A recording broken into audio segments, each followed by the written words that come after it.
আসসালামু আলাইকুম। অনেকদিন পরে একটা ভিডিও নিয়ে হাজির হলাম। এখন আমরা দাঁড়িয়ে আছি হচ্ছে দিনাজপুরের একটি লিচু বাগান। এই লিচু বাগানে এবার নাকি অনেক ভালো ফলন হয়েছে।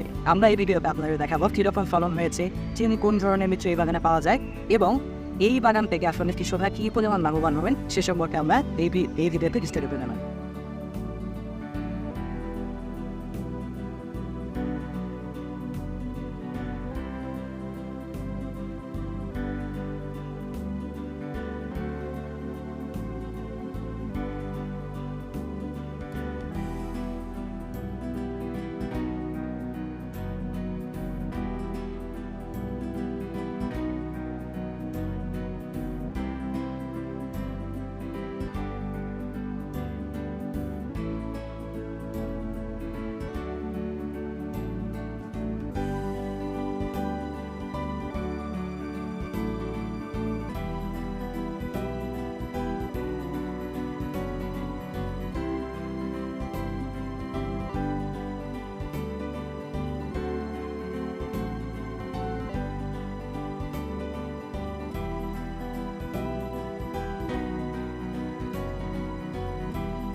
লিচুর অনেক ধরনের জাত আছে, কিন্তু এই বাগানে বোম্বাই লিচু চাষ করা হয়।